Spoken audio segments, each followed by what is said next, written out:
So I'll just get out in front of where we are.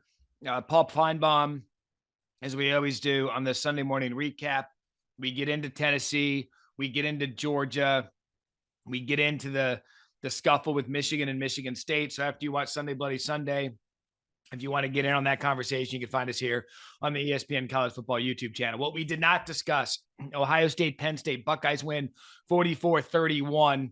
When you look at the final score, it was a pull-away situation from the Buckeyes. This thing was close pretty much throughout the entire game until a stretch in the third quarter. Travion Henderson, he had that 41-yard touchdown, which, by the way, going into that run, the Buckeyes only had 37 yards rushing. They got 41 in one run and really started to assert their dominance.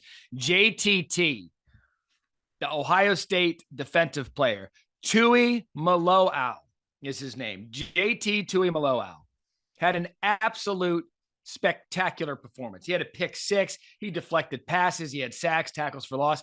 He was a one-man Ohio State football demolition crew. It was one of the great performances. I was texting with an Ohio State fan this morning that they were really trying to put into perspective how good JTT was. And what I loved about this from Ohio State, there was a couple of things I liked about this. We know the first college football playoff rankings are coming out Tuesday. And so there'll be a lot of conversation about where the Buckeyes should be ranked. Should they be ranked number one ahead of Tennessee? Should Tennessee be ranked? It doesn't matter because they're going to play Michigan. It's going to handle itself. But what I think the win against Penn State did on Saturday, we didn't really know who the Buckeyes were big picture. We knew they had an explosive offense, but they really hadn't played anybody. There hadn't been a game yet where they had shown themselves to dominate an opponent that, at least skill-wise and talent-wise, was close to being on par with them. They did that with Penn State. But getting back to JTT for a minute, listen, we know CJ Stroud, Travion Henderson, Marvin Harrison Jr. We know the offensive guys. What we didn't know is how good this Jim Knowles defense could be in a big game situation.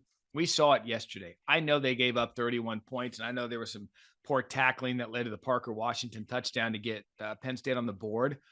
But if you're a committee member or you're a college football fan and you're looking big picture, this Ohio State team is one to take seriously, because it appears now the one thing that's been missing for Ohio State the past couple of years has been a defense that you could rely on in a big-time situation.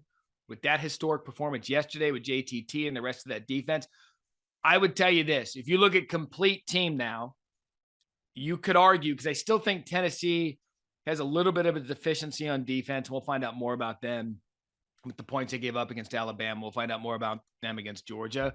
But with the offense that Ohio State has, pair that with the defense, look, you'd have no arguments from me if the Buckeyes were the number one team in the country come Tuesday, because, again, it's going to play itself out. But what a big win for Ryan Day and that team, 44-31 over Penn State. Thanks for watching ESPN on YouTube. For live streaming sports and premium content, subscribe to ESPN+.